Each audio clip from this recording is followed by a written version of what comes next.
Mayim Bialik's breakdown. She's gonna break it down for you, because you know she knows a thing or two. And now she's gonna break down, it's a breakdown. She's gonna break it down. Hi, I'm Mayim Bialik. And I'm Jonathan Cohen. And the way our 2023 has gone, we're sitting right next to each other and can't even be on the same computer. Today we're breaking down some of the best episodes of 2023 just for you. There were too many to choose. Which was the best one to include? You can't choose just one. It's like having a favorite child. It's impossible. People ask us, though, who is the best interview that we've had? What did we learn from them? So we did a supercut. We did. What's a supercut, Jonathan? It's where things are super and they're cut together. What we've done is we've taken some of our best guests and topics of the year. We hope that you agree with who we've picked. But if your favorite was left out, we want to hear about it. We want all of your anger and outrage. Or we want positive comments about how much you've enjoyed the journey with us, you know. We're going to revisit ADHD and the benefits of reparenting yourself. What does that even mean? With Jodie Sweetin. She brought us that. Corey Feldman opened up about forgiveness and life after child stardom. Dr. Susan David has wonderful advice for getting unstuck from an emotion. I wish that I even knew what that meant. I'm such an expert in unsticking. Oh, wait, I'm not. I learned a lot from Dr. Susan David. Melissa Rauch's Blossom fangirling. That was a great moment for me. And how she met Mayim and Big Bang Theory memories. Marc Maron, this was a fantastically rich, complicated episode. He talked specifics about grief, even things that he hadn't shared in his special that he did about his loss over COVID. Dr. Neil Theise explains why we are all more connected than we think, really breaks down the science of the meditative or philosophical notion that we are all one in an amazing way. Also, from a completely physiologically appropriate and scientifically fascinating perspective. I love that episode. We had Ben Stiller on. It was kind of a big deal. I know you weren't here, Jonathan, but the episode still made it in. Ben Stiller talked to us about how he rekindled his marriage during the pandemic, and he laughed a lot. His eyes were so pretty. I just keep thinking about that. Great episode. Gabriel Iglesias, Fluffy, gives us his take on aliens and tells us about a harrowing plane crash. Really big moment in his life this year. We had someone on who created a lot of conversation. We had Jada Pinkett Smith on to discuss her memoir, and she talked all about her relationship with Will Smith. She talked about why she's chosen to be so open about it and why she chooses to delve into it repeatedly in public. But I had a great time learning all about it. Whitney Cummings roasted my beard and made Mayim laugh in a way that was just unbelievable. That was a hilarious episode and also filled with a lot of heart and insight, a lot of recovery in the room when she joined us. And the expression finger in tushy came up in that episode. Thank you, Whitney. I want to give a shout out to, if you haven't listened to the Bob Odenkirk episode, it's really, really awesome.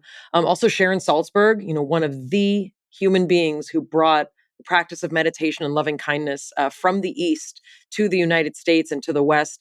Also, Angela Johnson Reyes, Joel Kim Booster.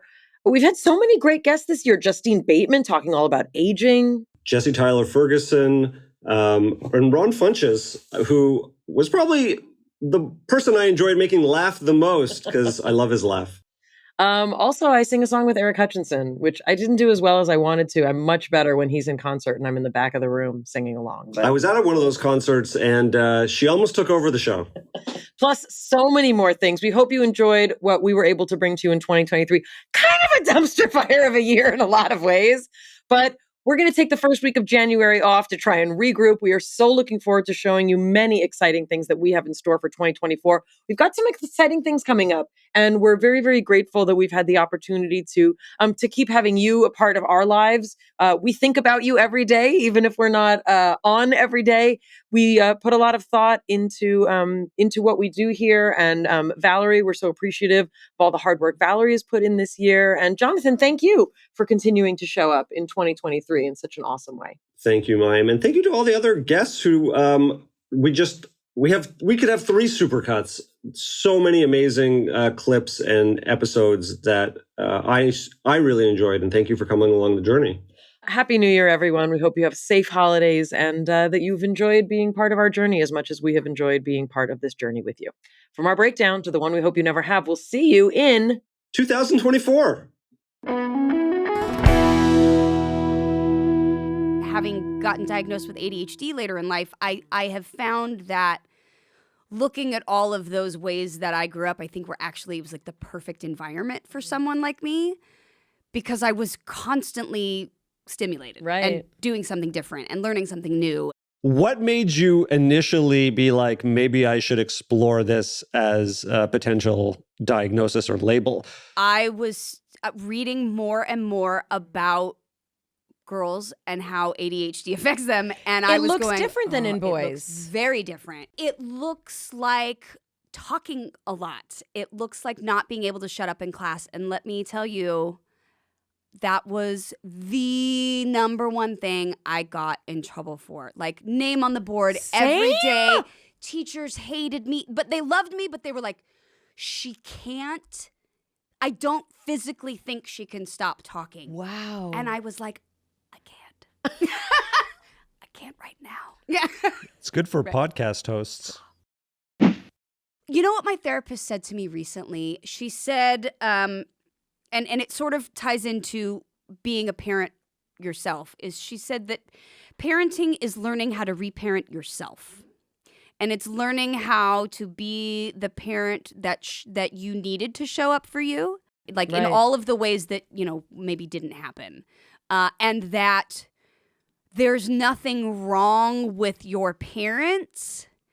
And it's okay that they did things wrong. Or different. Right. That it doesn't make you a bad person for then talking about it and being like, that kind of fucked me up. Yeah. You know what I mean? I think one of the things that happens with adoptees is that we discount ourselves and think, well, all that happened before I remember. Right. You know what I mean? Like, that was like the first year of my life. Like, what the hell was it? You know what I mean? Like, all the rest of it was fine. The Body Keeps Score. The Body Keeps the Score. Such a great book. Right. Those are things I don't remember, but my body does. And so, for me, living a lifelong battle with anxiety and depression and all of those things, I had to really stop and look at and reconsider the importance of those things and not use them as an excuse, but allow them to enter my brain as part of the information of, oh, this is what's affecting me. And again, until I look at it, I can't do anything about it. So if I'm constantly going, well, that's stupid, there's no way that could be it. And how do I know unless I look at it? I do regret the fact that I didn't have a normal life or the option to have a normal life. The problem is that when you work so young and your life is dedicated to the point where you're already kind of seen as famous before you're even famous, before you even know what that is, before you know what your own name or worth or value as a human is. The problem with that is you can't get fame and then decide, okay, now I don't want it anymore. It doesn't work that way because now people point and laugh at you. People look down at you. They go, oh, you're working at Blockbuster now and you used to be famous? Loser. Right. And you're disregarded as like a loss. Like your life is over. You're worthless. And that's the guilt that's put, that's the guilt that's put on top of you the second you walk out of that hit show or the second you walk away from that, series of films or whatever it is. Right. So you can't just stop. You'd like to stop, but you can't stop because if you don't, then you get this bullying that happens from the world at large that, oh, well, you're no good anymore. Sorry, I guess you just blew it. You're over with. It's tragic and it's sad because at my age, I should not have so much loss of life. But yet I feel like I'm a 75-year-old man because literally 70% of my friends are gone. 70% of them are gone. That's insane. It was a very rigorous emotional time. And also, we were young people and teens at a time when drugs looked very different. And it wasn't because they died because they were random knuckleheads who just did a lot of drugs. These kids were badly abused. Let's call it what it is. They were badly abused. I was badly abused. And that's why we did drugs. We did drugs because generally the abusers were the ones giving us the drugs. Otherwise, we wouldn't have had them in the first place.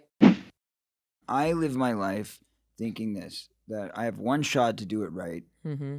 I am a spiritual man. I believe in God. I pray every night.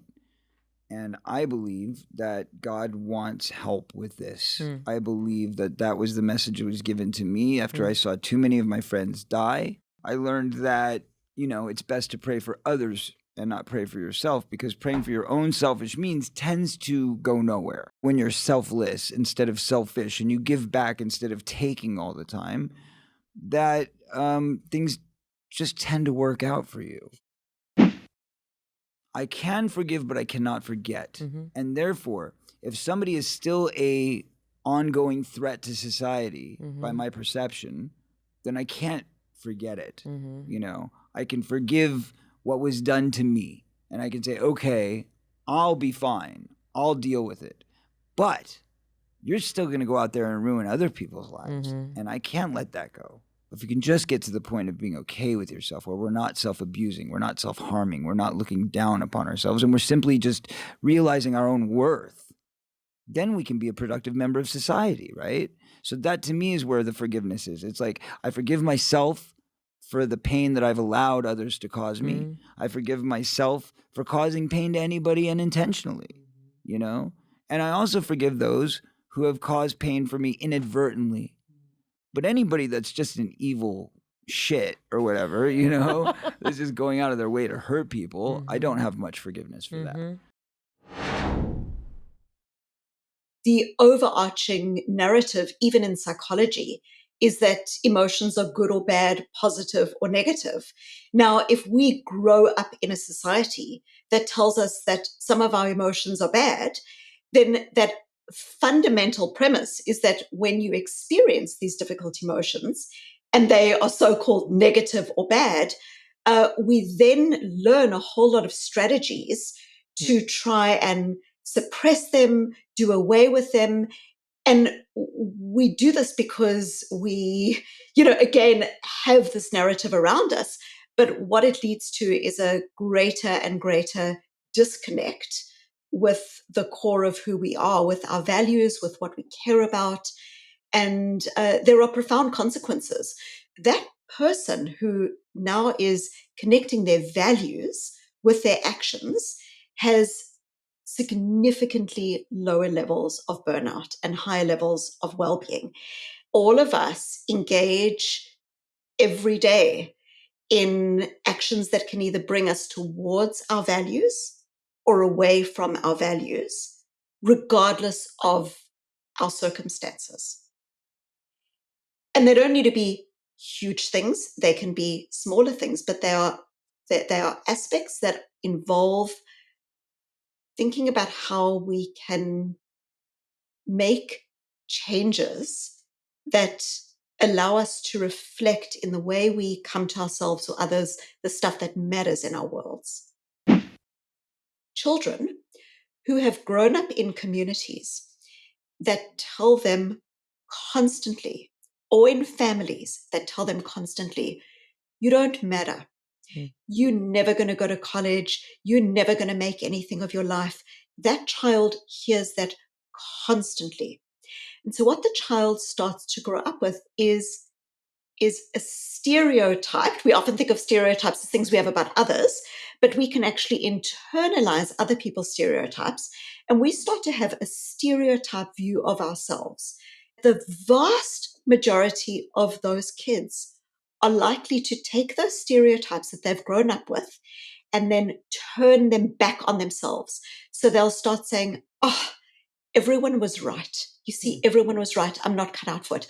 A child who spends just 10 minutes affirming their values is protected 3 years down the track from taking those stereotypes and turning them against themselves.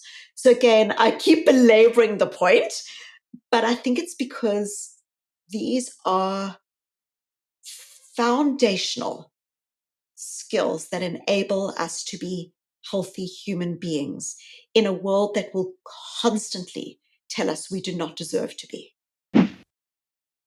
Fusion is the idea that you have a thought. The thought might be, I'm not good enough. There's no point. I've already stuffed up, so I may as well not even bother. So we have these thoughts. We have these emotions. Emotions might be emotions of anxiety. They might be sadness. It might be experiences of grief. We might have stories.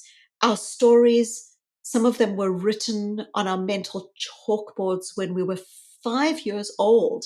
Stories about whether we're good enough, whether we belong, whether we're creative. In a world of social media that tells us you've got to only think positive things or you'll manifest, a reality that, this world of magical thinking, that is nonsense. Our thoughts, our emotions, and our stories, including the difficult ones, the challenging ones, the ones that feel horrible to have, are completely normal. They are your body and your psychology trying to help you make sense of the world. When you say something like, I am stressed. Okay, we all do this. I am sad. I am stressed. You can hear the fusion that is happening in that language. I am, all of me, 100% of me is defined by anxiety, by sad, by stress. When you define all of you by that difficult emotion, there is no space for calm or wisdom or breathing, love, courage, connection. There's no space for any of it. So language matters. I am sad. I'm noticing that I'm feeling sad. I am anxious. I'm noticing that right now I'm feeling anxiety. What you're doing linguistically is you're just creating a little breath between you and the emotion so you can start unsticking from it. Mayim Bialik's Breakdown is supported by BetterHelp. Many of our families or communities participate in the thoughtful tradition of gift giving around the holiday season, ours included. Although we do try and focus on really just enjoying the holiday time, eating and laughing and visiting together, maybe with the occasional gift thrown in. But whether or not your family gives gifts at the holidays, you get to define how you give yourself something that you need. The holidays are a great time to do that, whether it's by starting therapy, going easier on yourself during the tough moments, or treating yourself to a day of complete rest. Remember to give yourself some love this holiday season. Therapy is so important, especially at the holiday season. So many demands and expectations and things that you're supposed to do and things that you don't know if you want to do. And really, sometimes you just want a nap. If you're thinking of starting therapy, the holidays are the time to do it. Give BetterHelp a try. It's entirely online, designed to be convenient, flexible, and suited to your schedule. You fill out a brief questionnaire to get matched with a licensed therapist and switch at any time for no additional charge. In the season of giving, give yourself what you need with BetterHelp. Visit BetterHelp.com/break today to get 10% off your first month. That's BetterHelp, HELP.com/break. Mayim Bialik's Breakdown is supported by Lumi. Jonathan, do you want a New Year's resolution that won't have you tangled in an elliptical? I do not like tangling. Do you want a New Year's resolution that won't have you eating the world's most depressing salads? Salads should not be depressing. Well, here's a good resolution. How about smelling better naked? Highest priority for 2024. Lumi is a game-changing whole-body deodorant designed by an OBGYN to work and be seriously safe, not only to pits, but also feet, privates, and everywhere else that we get odor. No matter where you use it, Lumi is clinically proven to block odor all day long, all thanks to a one-of-a-kind, pH-optimized formula. And they've got over 275,000 five-star reviews to show for it. Make the switch to Lumi, and this year will be all about head-to-toe confidence. No salads required. They have a special offer right now. New customers get $5 off Lumi's starter pack with our exclusive code and link. Use the code MAYIM, MAYIM, at LumiDeodorant.com, LumiDeodorant.com. We love that Lumi is safe. It's not full of nasty chemicals. And honestly, the fact that you can use it everywhere and feel good about it, amazing. Unlike some deodorants that try to mask odor with a fragrance, Lumi's formulated and powered by mandelic acid to stop odor before it starts. It's more like a pre-odorant. Get it, Jonathan? Not D, but pre. It's baking soda free, paraben free, and it's pH balanced for safe use below the belt. Lumi's clinically proven to control odor better than a shower with soap alone. 12 hours after a shower, the average person has an odor level of 6 out of 10. With Lumi, the average odor level, 0 What? out of 10. Lumi Starter Pack's perfect for new customers. It comes with a solid stick deodorant, cream tube deodorant, in case you like that, 2 free products of your choice like mini body wash and deodorant wipes, and free shipping. As a special offer for new listeners, new customers get $5 off a Lumi Starter Pack with code MAYIM, M-A-Y-I-M, at lumideodorant.com. That equates to over 40% off your starter pack when you visit lumideodorant.com. Use code MAYIM. My grandpa, his cousin was put in the closet for speaking Spanish at school. And then the teacher forgot him in the closet. Ugh. And he never came home from school. And his mom was like calling the school. And then the teacher remembered she left him in the closet. And they had to come back and get him. Unreal. Yeah. Traumatic. Yeah. Awful. And like what that does to you and your family about speaking Spanish, about your culture and embracing all of that. And then it just trickles down into what you teach your children. And so then it's like, oh, blend in, don't speak Spanish, don't have an accent, don't talk about this, don't talk about that, you know. Peanut butter and jelly, put your burrito away. I am subconsciously assigning mom, dad, Siblings even, right. teacher at school, principal, like I am assigning people an authority role over me. And I'm coming in, like I'm 40 years old, but I'm coming in like I'm this little kid. And I'm like, okay, here's my presentation. Give me a good grade. Right. And what they say goes. They're the boss. I had never had a conversation with my dad about the trauma that has been caused in my life because of his actions. I'm writing out everything from never hearing, I'm proud of you, never hearing any of those types of things, to him competing with me, to verbally abusive, physically abusive, like all the things growing up. And this is the first time you've kind of tackled this with him. Ever. I said, I wrote you a letter, I'm going to read it to you. And he's like, okay. And I was like, I want you to not say anything during this letter. Just listen. Just listen. Afterwards, you can ask me questions. We could talk about it. I don't want you to say anything. And he's like, okay. I start reading my letter. The whole time I'm reading it, what? Wow. I don't remember that. When? My dad does not have the capacity to understand his own trauma. Correct. And the trauma he has caused. Correct. I think when I released myself of needing him to understand and own what he did to me in my life, when that was, the weight of that was gone, it was like, I can actually have a great relationship with you now. Wow. Trauma taught me a lot. And me getting into therapy because of trauma, educating myself in those ways, being open to aspects of faith. I'm so grateful for my upbringing in faith, but I also see where it was limiting, right, and where it was traumatic and where it caused damage. And I'm able to deconstruct that and be like, oh, this was amazing that I learned from Christianity. Oh, this, I'm gonna hold on to this. This part right here, that's real toxic. That's gotta go somewhere. That was not the Lord. That was man-made religious trauma right there. So I feel like trauma was a gift to then get help for it. If I didn't experience this trauma, I wouldn't seek this type of help, and I wouldn't have learned these types of things. Whether you want to call it God or not, I think we all have a knowing in our own spirit, in our own self. When you are in alignment with truth of who you are, truth of what you're capable of, truth of your value. And we all step out of alignment daily, weekly, monthly, whatever it is. You can be like on a roll, and then all of a sudden you're doubting yourself and you're insecure one day, and then you bring yourself back into alignment with truth. And you're like, oh no, I'm right where I'm supposed to be. Like I am enough.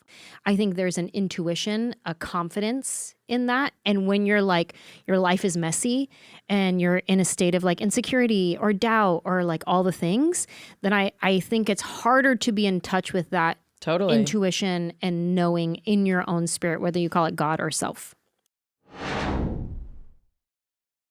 I was diagnosed bipolar when I was in my 30s, my early 30s. And it was one of those things, the diagnosis, it's upsetting. It's not something you want to hear, but it did also at the same time really reframe a lot of my experiences growing up and as a younger adolescent and as a young adult. And I found it very helpful because it was like putting words to feelings that I didn't know how to manage as a young adult and as a someone in my 20s. And so it really recolored a lot of those experiences, specifically that one instance when I came out and really had like my first sort of like true breakdown that would go on to sort of I would re-experience moments like that throughout my life. And I didn't ever really know why or how or to deal with it. Mania was sort of how my bipolar manifested, hypomania mostly. It was really hard to pinpoint because I was so productive. And as a person who's very social as well, like I was always, it's really hard for a lot of people to pinpoint that as a problem sometimes, because when I was hypomanic, I was funny, I was charismatic, I was, my garage has never been cleaner than when I was in a hypomanic episode. It's a hard thing to let go of when you start treating it. We don't talk about that a lot. I went into treatment and before, in the beginning stages of it, you miss that mania a little bit, because, and I struggled a lot with whether or not my medication was dampening my creative ability. Or suppressing a part of myself that I felt was very core to who I was, and it's scary. And obviously now that I've sort of, gone through the process of figuring out what the right cocktail of medication is, I'm a much happier person, just like living in stability. And I think it is part of the trick of the disease that like you sort of grow to really appreciate and love certain parts of yourself when you're manic. It's scary to let go of that. I was an early adopter of being an oversharer on social media. The lie is you're seeing 90% of who I am as a person right now, when in fact it was always just 15%, but because I was selling it as radical transparency and my entire life is an open book for you, they had this idea that they knew who I was on a really deep level when in fact they didn't. It's one of those things where I just needed to walk it back in order to regain control of my own narrative. Everything I was doing was being pathologized as like anything I did was like, oh, that's a gay guy thing, or that's an Asian guy thing, or et cetera, et cetera. And I was so worried that like now being public about this, everything I would do would be colored by this lens of mental illness too. And I didn't want to step into becoming like a spokesperson or some sort of model of what mental disease looked like. I just wanted to be honest and be me. I don't want to feel like I'm selling out my entire race by just having the interests that I have and being the person that I am. And yet I do feel that pressure. We're sort of up against a century of these messages and these ideas around who we are as people based on our race that are really hard to dismantle. I would love to be able to just not think about these triangulations of my various identities every time I do anything. I'm doing the calculus of it all constantly. Having to go through those thoughts, it takes its toll emotionally and it's exhausting. And I don't think that like we sort of address how that the mental exhaustion that people of color and people of different identities, that labor that we have to go through every day to try and like stay ahead of people's assumptions about us. So I was sitting next to Mayim at our table read and trying to decide the entire time, at what point do I tell her that I grew up being such a huge fan of Blossom? Like, I'm talking like pretty hardcore Blossom fan, dressed up as her, like had a Blossom hat, reenacted the opening of Blossom with my childhood best friend, like pretty hardcore. Saw every episode, loved her in Beaches. Beaches was also one of my favorite movies. So like, it was a big deal that we were sitting next to each other. So I was like, do I bring it up immediately or do I wait so that she doesn't think I'm too thirsty and then we become friends and then I sneak it in casual? Like, what's worse? What's worse if like after, like, is it a bait and switch that I'm like, I'm cool. And then all of a sudden, like, I got to tell you I'm a big fan. So our dressing rooms were next door to each other. So there was a lot of just knocking on each other's doors. And we they were adjoining for a while, wasn't it? We shared a bathroom. That's right. For the first year. And then there was some renovation that happened, and all of a sudden we each had our own bathroom. And I thought, oh, she doesn't like to share a pish room with me? Okay, look who got too big for her britches. I did not initiate that. I did not turn it down, but it was. No, I think. Look, you saw the beginning of this. And when I turned down sharing a bathroom with Blossom, am I out of my head? People always ask me, like, what was your favorite episode? And it's like, I don't think in episodes, you know? Like, I remember certain things that were particularly fun. Like, I always liked doing, you know, like Penny Bernadette, Amy stuff. Like, I liked, you know, when we would go out drinking and like, those were fun. But I more think about, and I hate to give people a downer of a response, but I more think about that we were together, you know, for a decade of our lives, you know, give or take. And I more think about like all the other things that went on in our lives that is nobody's business, you know? And that's usually what I say. It's like, you know, I know for me, like I got divorced, my dad died, you know, like life happened for all of us. And while everybody thinks of us as these characters and these relationships, and it was so funny and I loved it, and that's super important and it's so valuable, and we were a very specific thing, you know, in television history. What I more think about is like, that was like almost a decade of my life that I spent, you know, with these people who I saw more than I saw my own family, really. It was very much a family for that decade. And it was my first job where I knew I was going every day. And there really wasn't a minute where I drove on that lot where I didn't feel like this immense sense of gratitude for this thing that I was going to. And yeah, I think it's very much about the people. I think the fun of those tape nights and that electricity, and it really is what sort of made me fall in love with that medium and why I wanted to do it again. But there was, it was just a very special moment in time. When you have narcissistic parents, you're an appendage. So, you know. Also, it's very unusual to have two narcissistic parents. Oftentimes you'll have a narcissist and then, you know, kind of an enabler. Codependent, yeah. Yeah. When there's a flavor of that with both, it leads to a lot of this kind rudderless, of floating. It's you're kind of like. You've got to build you. Correct. You sort of emulate and see what sticks until you know, become who you are. When you have these type of parents, is that you do not know how to receive or give love properly. I think that when you have you know, kind of needy, selfish parents, you're denied a fundamental foundation of you.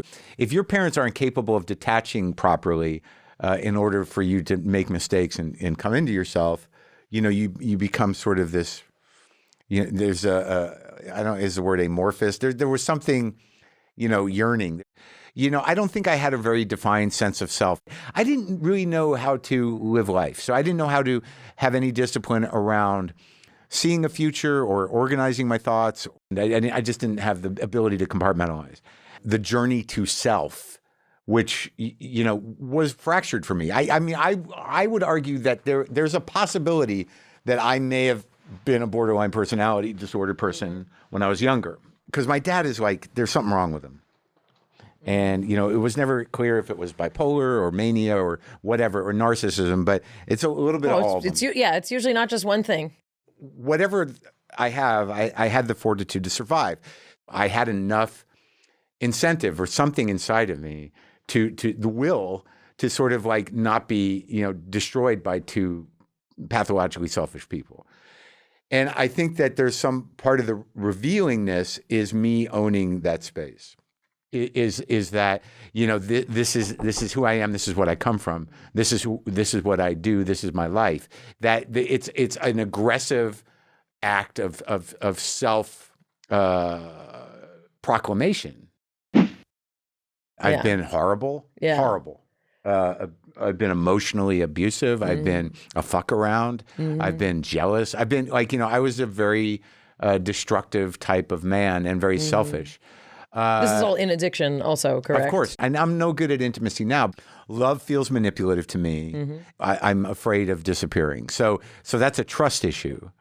In order to manufacture what feels like relationship, it's usually around drama and provocation. When you have parents that are incapable of nurturing and they basically are just using you as an extension of their own emotions, and they play their emotions out with each other and themselves on you, and that's love.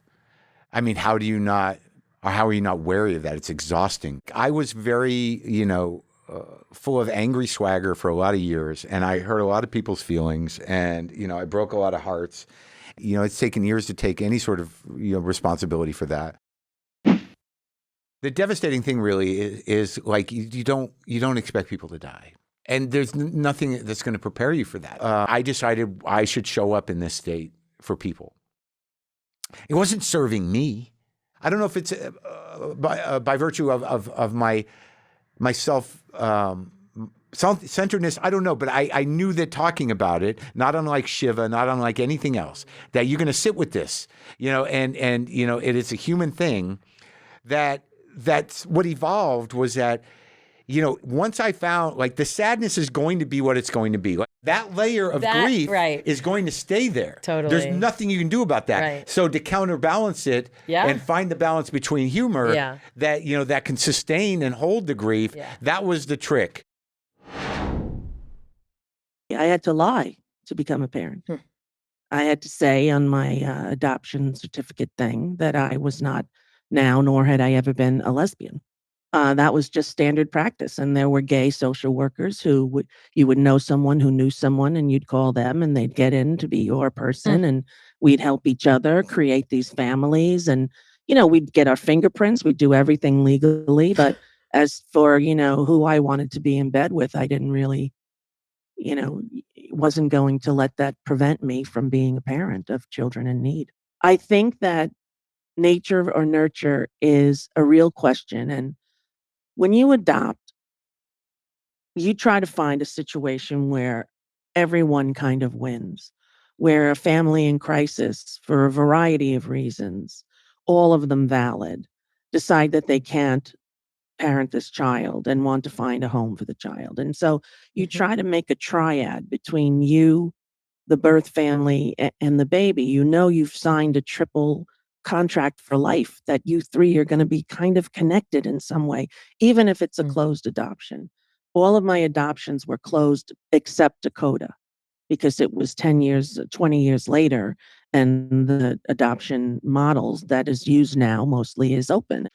Adoption trauma is the fact that the baby sitting in the amniotic fluid with the cortisol flipping out from the mother who's going to have to do this thing that she doesn't really want to do, place the baby, or wants to do or needs to do, but feels she can't do. It's all of that cortisol stew that the baby's in. And then, hearing the voices of the mother and the father, hearing the voices and the smell. There's actually smells that baby takes from the mom. And then all of a sudden you're in this world and you're given to someone else and they don't smell the same. It's not the same heartbeat rate. And there's an initial primal wound that occurs. And, Dakota is on the spectrum and had a beautiful interaction with her birth mother when she was 5, asked to talk to her on the phone.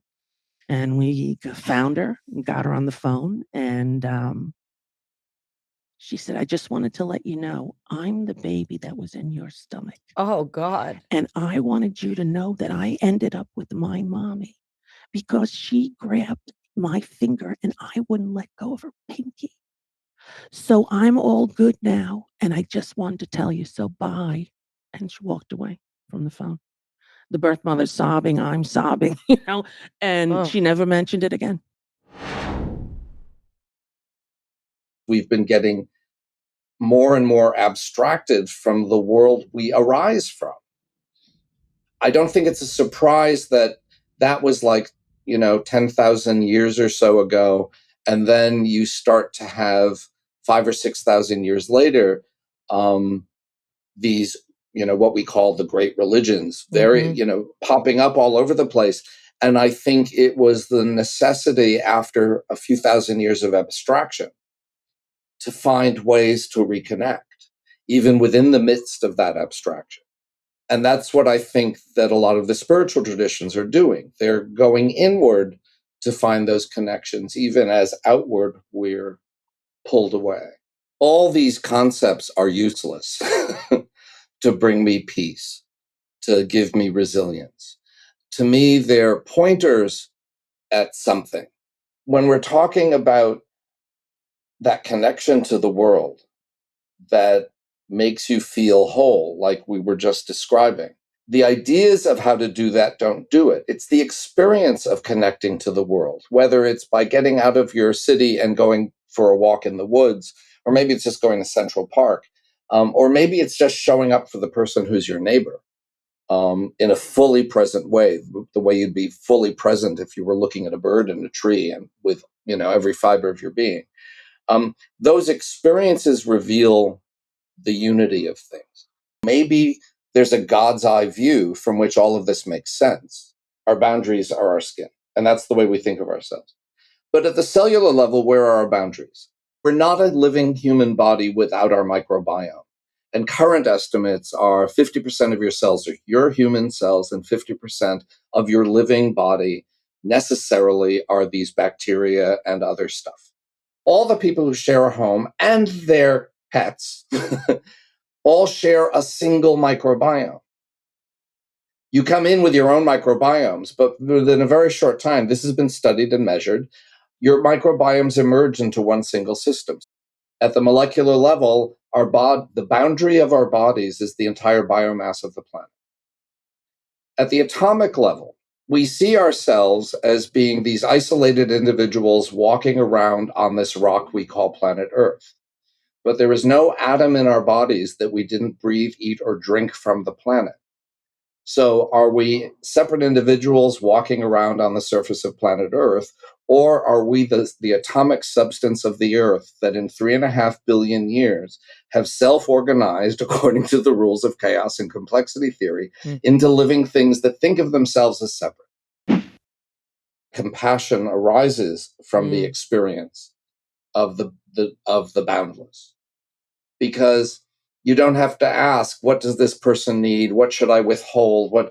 That's the compassion we do. Do I give someone money on the street, or do I call 911? Or, that's compassion. But real compassion, my hand hits the stove and it turns out it's hot and my other hand leaps to pull it back. It doesn't stop and pause and think, should I do this? Will this put me in danger? Actions that arise from that sense of unity, that's real compassion. Wisdom is seeing the world as it is without delusion. Complexity theory and Gödel's theorem and quantum physics and biology, et cetera, to me, give us now the frame to see the world without delusion in a more complete way. And the result of that is compassion.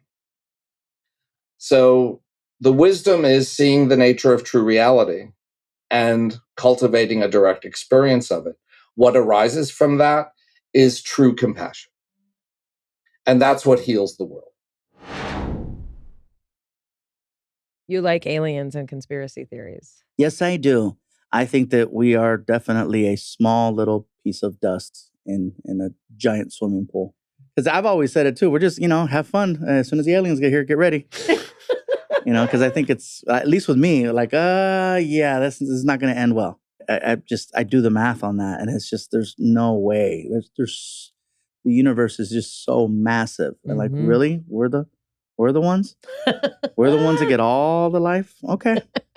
All right. And some people still think we're flat. And I'm just like, okay. I always like to imagine like an anthill. You know, there's all these ants on the hill and they're just all about their own little thing that's going on. They're just going out. They're collecting food for the queen. They're building their nest. And that's all they know. They have no idea that, you know, on the other side of the world, there's another anthill and millions of anthills from here to there. You know, maybe there's aliens that are nice and pleasant and they want to help grow other species and stuff like that.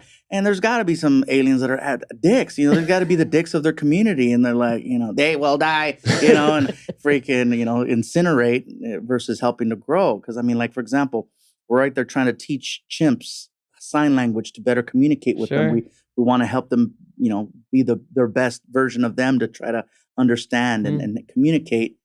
And what's to say that that's not what's happening out there? Like, you know, we see these freaking hairless things down there. They're, you know, they're walking around. They know how to hold sticks and stuff like that. They can be taught. They can be taught, you know, because the amount of technology that we have, you know, developed in 200 years, not even 200 years, is insane. When you think about, you know, how long ago it was just a horse and a wagon. And like, you know, smoke signals were like, oh my God, right? Look, they're sending smoke signals and like, look at that. They're look at, ooh. And now it's like you send a text and literally anywhere in the world. It's crazy. And that's mind boggling when you think about it. Yeah, for sure. The truth is out there. Coming out of the industry at a young age, you end up having a very transactional outlook on interpersonal relationships. You kind of are like, what am I getting from this? Or what do I have to do? How do I have to perform in order to extract what I need in this moment? And it really messes you up for a long time. You know, you also have to live in your ego actively. I actually call it a narcissistic purgatory in, I believe, that article as well. Because it's like, you don't want to talk about yourself, but you have to talk about yourself. You don't want to think about the past because you want to heal from the past, but you have to talk about the past because that's all people talk about. And so it's like you're 1 foot in, 1 foot out, or 1 foot grabbing you from the grave. And you're like, what can I do? I cannot win. So you feel extremely vulnerable and you feel extremely exposed. And everywhere you go, you feel raw and you feel like you have to be another version of yourself because that better version of yourself is going to improve the quality of your life, or, you know, you don't have any answers essentially because you really aren't given a point of view when you're a young kid and they're like, this is the character you're going to play. You kind of dissociate over time. There's a lot of my childhood that I don't even remember. When I think about how I'm getting my kids to connect the dots in interpersonal relationships from now. It's not just gentle parenting. It's me reparenting myself. They have body awareness. No means no. And just that alone, that body awareness keeps them in their body. If I ever see them get that 1,000-yard stare where they're dissociating because it's like an uncomfortable moment, I'm immediately like, okay, let's try to take the time we can, because this is obviously sending this kid to a point that they can't handle this. This is why child actors are addicts. It's because they had the high highs and they're at a low low and they're trying to find that feeling of joy. And, I remember just going out every single night. I was struggling so hard with feeling seen. And I would dye my hair different colors, and I would just keep paying money to psychics. And, it was just stupid shit. I would sleep with different people. It was like I was just filling the void with different things. I did a lot of things with my body that I never would have done if I hadn't been a child actor. I definitely had a love addiction as well over time that really brought me to my knees several times. It goes back to being addicted to people, places, and things. I was addicted to other people filling that void inside of me. And physically, emotionally, luckily it was not financially. I just wanted them to love me, and I just wanted them to stay, and I just wanted to fill the void that, like, my mom really made me feel perfect. And I just feel like I was looking for that perfection, for someone to think that I was their perfect person again. I actually have that in my partnership and in my marriage. I've managed to carve that out because of my sobriety, because of my commitment, because of me showing up for myself. I've made peace with so much. I was one of the first people that I knew, in my circle You were that a was divorced. I was a A trendsetter. trailblazer in ways. First the flower hat, then the divorce. Yeah. And I everybody having fun? Why can't I let it good? That's a solid burn. Basically, a New Year's tradition for me, because I don't drink. I'm allergic to alcohol, and I just realized I've been spending a lot of New Year's Eves just chasing women around and ended up on party buses that I didn't want to be on. And I was like, this does not seem productive. And That's how I met Mayim. On a party bus? So you're gonna unmeet me too. Yeah, that sounds like a place you hang out. And I'd heard about vision boards. It's just like a business plan, but for your life. You wouldn't just come into a bank asking for a loan with no business plan. And you can't go into your life for the year with no guidance, no goals, no map. So it's just like whatever you want on there, spiritual goals, physical goals, just materialistic goals. Words of affirmation are just pictures that make you feel powerful or Pom-poms? strong. Sure. I like a pom-pom. Yes. There's a lot of things that happen in my life that really forced me to really dive into individuality. Having a son who had autism was like, okay, he's going to be different. Our lives are going to be different. The way that he needs to be parented is going to be different. And I'm going to have to defend all of that. And so I need to be able to defend myself, my individualities, who I am as a person, and continue to push that. The best weapon I have is me. And so the more me I become, the more I dig into what I am and what I love and what I'm about, the more I differentiate myself. And I think it served me well now. I never used to be an angry person before I started meditating. Needless to say, I'd been hugely angry, but I hadn't ever quite faced it or seen it. So I would say the successful part came when I could combine that sort of introspection and the highlighting of my interior world with a real loving kindness and compassion instead of all that judgment. And that took a while because I didn't believe it. I didn't believe in it. I thought, well, it's garbage. That's what they say to like the real beginners because they can't do the real thing, What's hard for many people to believe, and so much of the commentary of like, I can't do it, I tried it once, I failed at it, comes from a kind of expectation that a good meditation is going to look like, well, I felt a little restless in the beginning, and then this peace, this unfathomable peace just descended, and then it began to like shimmer at the edges and became bliss, and then it was bliss and peace and bliss and peace. And I was seeing meditation as a skills training, first of all, in concentration, being less fragmented, less kind of divided, less distracted, certainly, and being more aware, being more mindful. So what happens when we're mindful?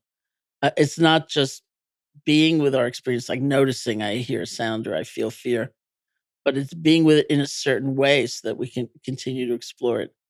So it's developing curiosity, it's developing interest, not being subject to immediate reactivity so we can check things out for ourselves. And then loving kindness or compassion. Because if you talk about interconnection as the basis of that, that's the reality of things that's often overlooked. So how many other people need to be doing their job well for you to do your job well? Let's take apart our reality and we find one another. As Buddha said, the mind is naturally radiant and pure. The mind is shining. It's because of visiting forces that we suffer. And there are a couple of important things in that statement. One is these forces like our greed, our fear, our jealousy, they're only visiting. They're not inherent to our being. They're born out of conditions. They may visit a lot. They may visit nearly all the time, but they're still only visiting. And the other thing is, the Buddha didn't say it's because of visiting forces that we're horrible people. He said it's because of visiting forces that we suffer. So I'd think of myself right away, sitting at home, minding my own business. There's a knock at the door. So I'd go answer the door, and there's, jealousy or, terrible fear or something. And I can either fling open the door and say, welcome home. It's all yours, thereby forgetting who lives there. Or be so freaked out that I desperately shut the door, trying to pretend I never heard the knock, only to find that they come in the window or they come down the chimney. Somehow they make their presence known. So a kind of skills question is, what do we do at the door when we've heard the knock and there it is? And we practice more balance, we practice more presence, we practice more kindness. And it turns out it's a more successful way of dealing with the visitor. The idea of love has gotten so diminished, that we think of it as sentimentality or a weakness rather than a great force that can transform. So when we talk about loving kindness, it's not determining the action we're going to take, right? It's determining the heart space which we are dwelling in, as you said. Whereas one of my friends put it about somebody had like a grudge against that he went over and over and over and over and over and over the grudge. He said, I let him live rent free in my brain for too long. So what would it be like to be free of that? And it holds a different worldview, genuinely so, not forcing yourself to. I think it would free up a lot of energy with which to try to make a difference.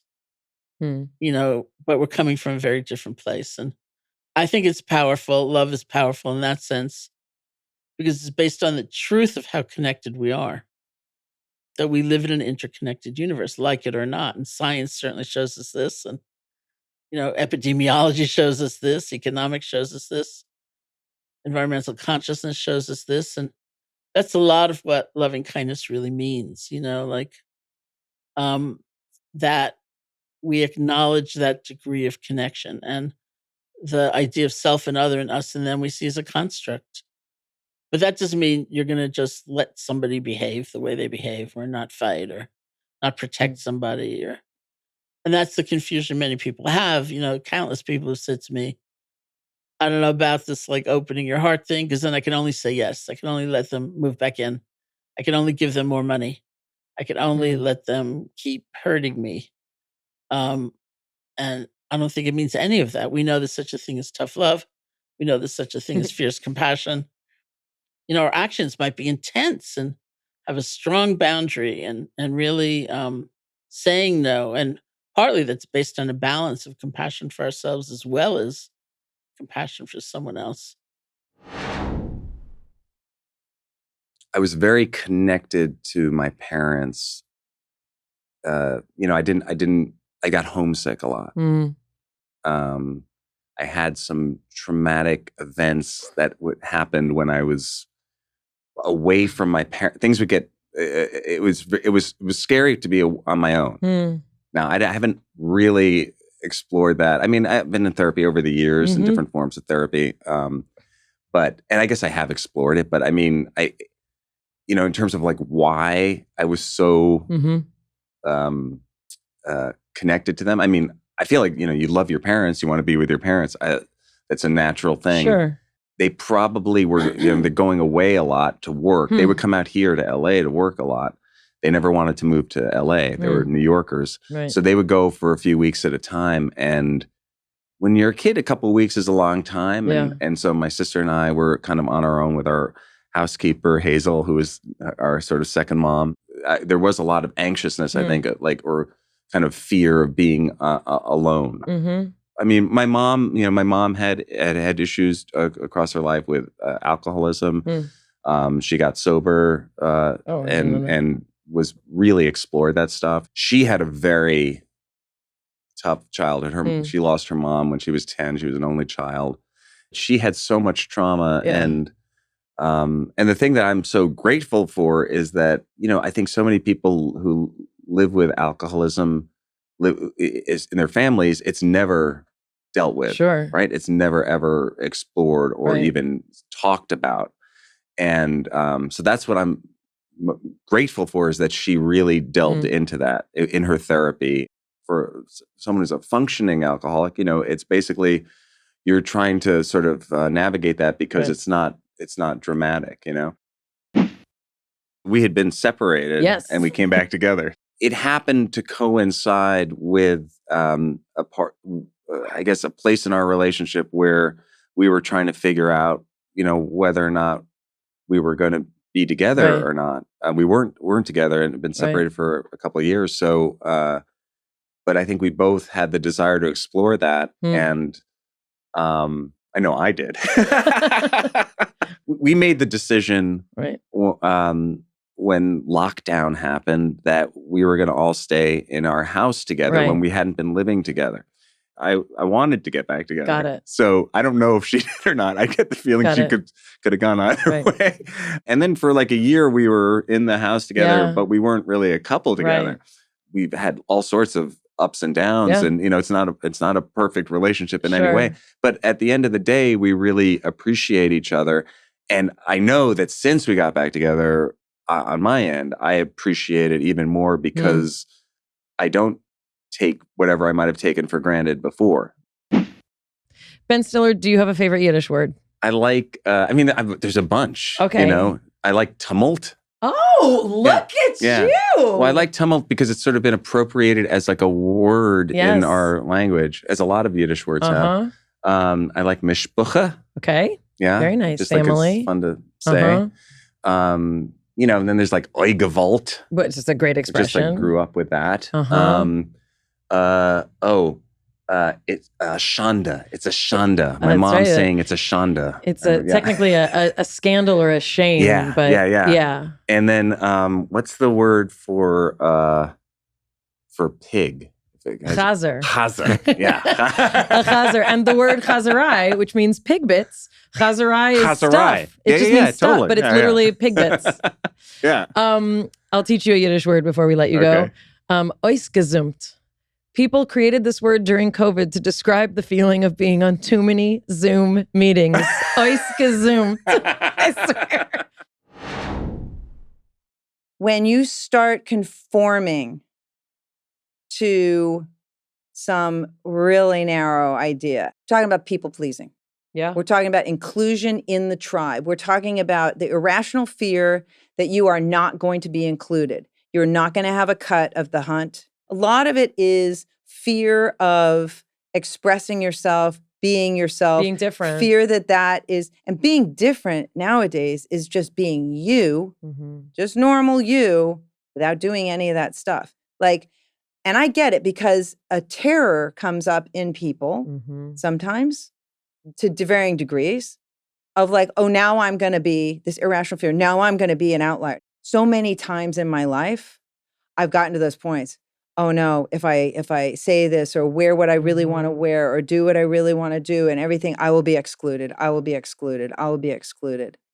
And I got to tell you, it just doesn't fucking work that way. What if you had stayed on your path? What if you had done the thing you wanted to do in that moment? What would have happened?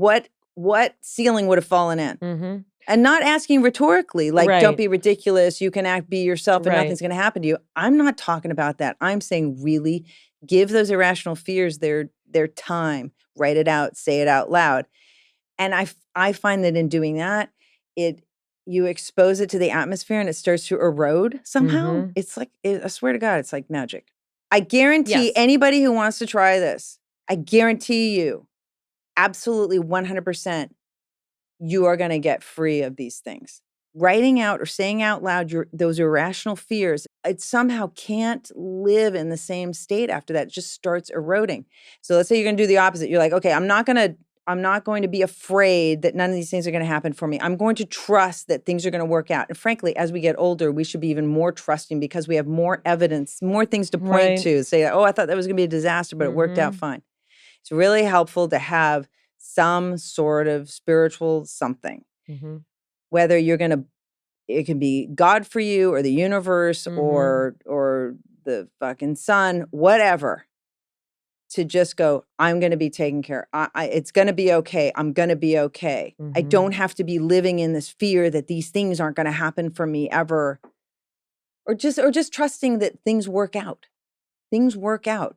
Look at some parts of your life moments in your life where you thought that was going to be a disaster, and maybe it was a disaster, but then something came out instead. Sure. Or that disaster you thought would happen never happened at all. And you spent 3 months prior to that just like giving yourself an ulcer. I say I have less imposter syndrome now, a lot less, but I still have it. And I don't know too many people who don't. It's more detrimental for kids and young people to think it is an impossibility to dream of being president, senator, famous actor, musician. It's more detrimental to think those things are pretty much impossible than it is detrimental to believe that they're easy and that you deserve that opportunity. I watched so many friends, Dana Carvey and Chris Farley, and of course, Adam Sandler, and even Conan become, huge around me.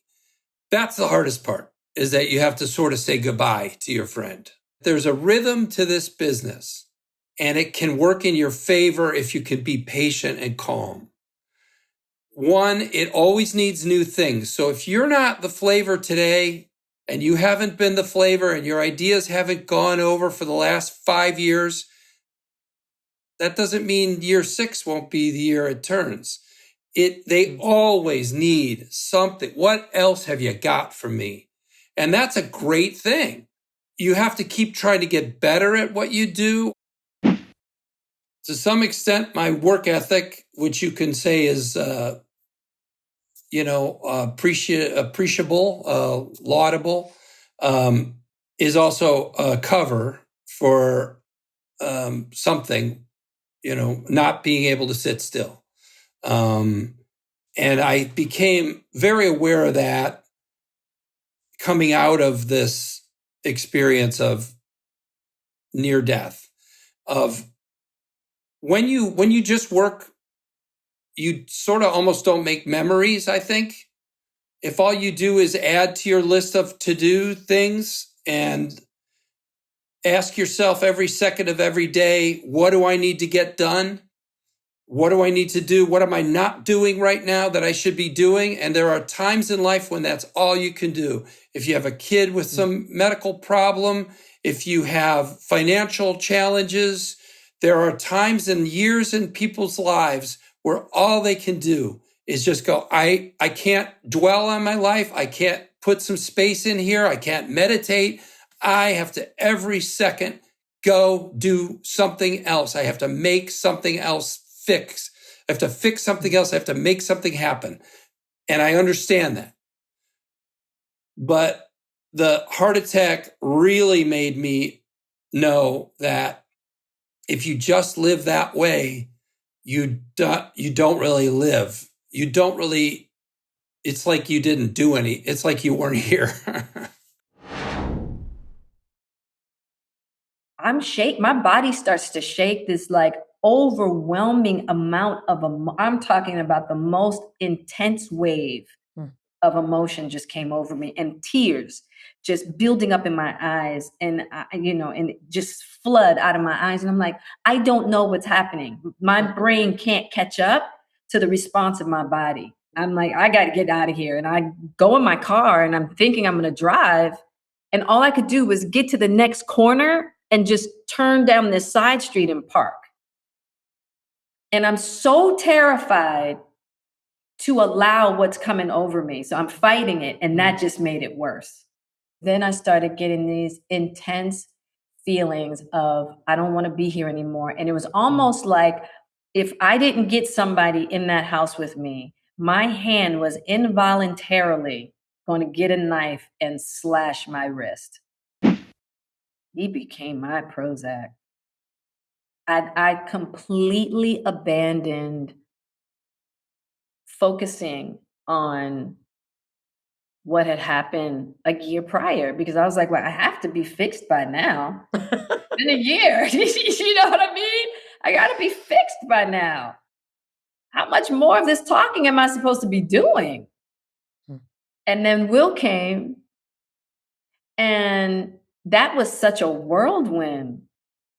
He was the savior prince, right? And I kicked the Prozac to the curb and didn't even know that unconsciously expected him to be the fix.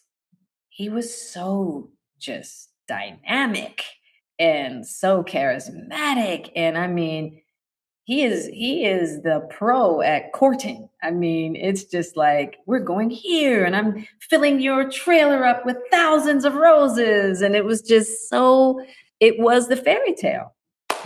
And, you know, as the honeymoon stages start to fade away, as they do, expecting your partner to keep up the honeymoon, right? You keep chasing that romantic idealism and you feel entitled to it. You're like, no. I decided to be with you because you made me happy. Make me happy, damn it. Right? But what I've come to realize is that those kinds of interactions and these different stages that come into relationships demand a different kind of attention within the relationship, but first and foremost, personally. I was looking for my relationship with Will to substitute the work that I needed to do on myself. And I needed a lot of work. So it wasn't until I left, till we broke up in 2016, that I started going on my own journey, and I started to recognize, like, yo, Jada, this is the part that you're playing. This is the dynamic in you that feeds the unhealthy dynamic between you and Will. This is your part. And this is a 50-50 deal. You kept thinking it was 99% him. This is another reason why I didn't divorce. Because here's the thing. I was like, I'm not gonna divorce him and then me just see 5 years later that it was because I didn't fix some shit in me. I've always been the villain in this dynamic. Once we got to the Oscars, they were like, there is no way Will would have done this. Jada some way, you know, put her villainous energy, you know, she rolled her eyes and made him fly up on the stage, right? It's like, that's how powerful we are when we're the villain, right? That's the only time we ever have power, mind you. But that's part of the whole patriarchal idea, right? And so I went to the Oscars with Will as a family member. We hadn't called each other husband and wife in years. And so when he said, keep my name's wife out of your mouth, I was like, see, damn, okay. I was as shocked as everybody else because we hadn't been on that flow. It's so funny how an intense event can amplify love. Because as soon as I saw that Will was in trouble, and as soon as I saw what it was going to be once we left that building, I said, I'm his wife now, because we're going to get through this together. And that's the moment that I knew. I said, man, I'm not going to be able to get away from this man.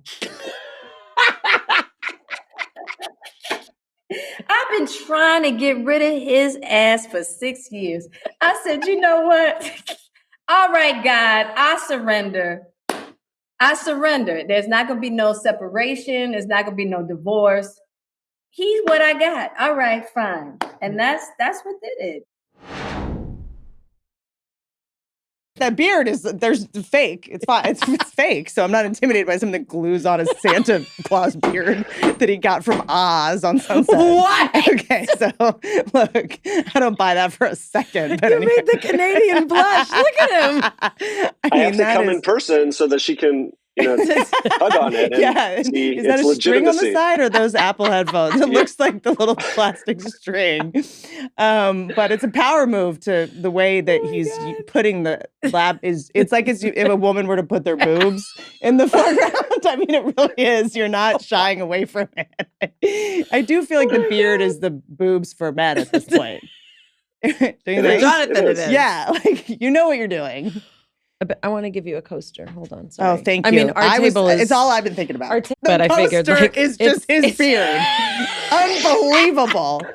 Unreal. There's actually 4 different coasters. I'm calling HR. Okay, this is a lot. I couldn't compete with the substances my parents were addicted to. Great. So I always Got had it. a very short amount of time to get their attention, to try to entertain them. And when someone's drunk, it's very hard to get them to pick you, So I was always competing with alcohol, with, my dad's other, mistresses, whatever it was. But I also remember a moment specifically, and I had this recently, and I did an EMDR session on something, and it came up where I remember going out to try to get my dad's attention. I was like, whatever, maybe 5, 6, and I went out and was like, hey, Dad, something. And he was watching TV. And I remember walking away and going, that didn't go well. And I remember being like, okay, next time you're going to walk out like this. And then you're going to do this. And you're going to do an impression of Rodney Dangerfield because he's watching Rodney Dangerfield. And I just remember thinking he would watch SNL and he would laugh. And I remember just going I got to get in the box. I got to get in that box. That's what I have to do. So I got obsessed with getting on television and being entertaining or perfect. The other way that I would get attention is to be perfect and sometimes being sick or hurt. You basically were raised in a chaotic environment. You only know how to care for yourself the way your parents cared for you. You essentially sort of developed all these coping mechanisms to cope with a chaotic environment that worked really well when you were a kid. Right. And then you grow up and all of a sudden they're not working so well. So it's like you're a parentified child. You were the kid that had to kind of take care of everything. You had to take care of yourself too much. We developed these characteristics that we call the 3 M's: mothering, micromanaging, and martyring. We think we have to parent other adults. One of my issues was I would actually chronically minimize instead of pathologize at all. It was just sort of everything's fine. This is how everybody is. Or I can take it. I can handle it. I'm the strong one. Everyone else is allowed to be a mess. And I can just sort of hold it in. We call ourselves the exploding doormats, Wow. kind of thing. Sort of it's I have all this anger and also a complete lack of self-care and total self-deprivation. Once you've sort of done let me heal the invisible wounds, let me work on it. Oh, I actually have a couple of these superpowers and advantages that a lot of my friends that were loved and read to or whatever, or had some kind of stability and predictability and didn't have to use fantasy to check out before they had some kind of drug. They don't have that. And so I can kind of now be in that radical forgiveness and radical gratitude of adversity yielded some pretty cool things. The inability to tolerate the discomfort of others or perceived discomfort, right? So it's like someone else is uncomfortable. I have to do whatever I have to do to make them comfortable. But what's more annoying than someone people please? It doesn't work. It's never worked. Being helpful doesn't help. And the people that sort of fawn over others, I just make sure you're okay. I mean, I actually was in the car on the way here and I was like, I didn't bring her a gift. And I was like, that is such progress. Because I collect these vintage neuroscience books. And I was like, I should have given her that neuroscience book. And she would love it. And I was just like, don't do that. Auditioning for approval every day. And that gives them a power that they don't want. And if they do want it. You have to need me. They got to go. Yes. Right. And I'm constantly going to do all these things to make you think I'm a good person instead of just the best thing I can do is just take care of myself. But I'm going to fuss over you.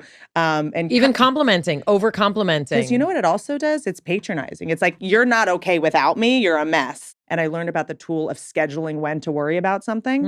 You go you know what? December 1st, I'm going to start worrying about this thing. And I will make a decision by December 15th. Right. Or my favorite is you can worry about that for 20 minutes today. And then you do not worry about it again today. And maybe there's a lot of voices in my head that aren't mine, positive and negative. So I can just go oh, I'm not an idiot. I'm not stupid. I'm not ugly. I'm not this. I'm not unlovable. Those are just voices that I heard. It's like a shitty radio station in the back. Can I offer something that's we've never done on this podcast and is a little bit out there, but we've never also had I don't think we've ever had a pregnant person on the podcast either, have we? Please. I don't know, just based on everything you shared, it feels, and being the third kid and maybe potentially being questioned if you were intended, it feels like putting your hands on your little boy and just saying, you are loved, you are a gift. He wants you to do a positive affirmation on the podcast. This is going to make me cry. Little buddy, you are loved. How'd I do? I'm like, what's my grade? He is loved, he is a gift, and he is wanted. I'll just be your backup pianist. You have the chords up for this one? I've got the whole thing, so it'll take me a second to turn pages. Yep. All right. Let me know if we got to stop. Okay. I mean, it's a little fast, but I'm going to do it. I got it. Should we do it slower? Nope. Whatever you want. You're the boss. Here we go. Yep. All over now. 1, 2, 1, 2, 3, 4.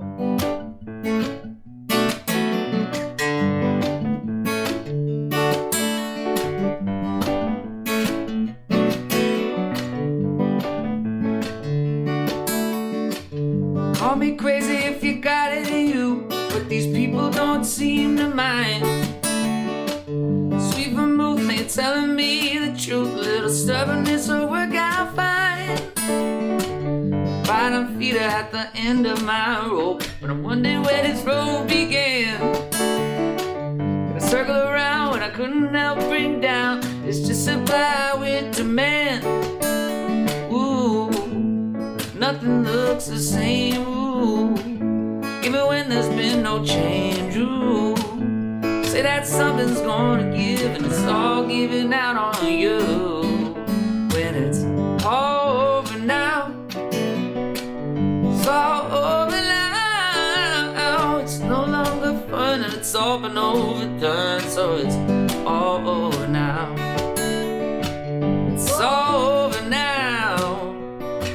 It's all over now. It's no longer fun, and it's all been overdone. So it's all over now.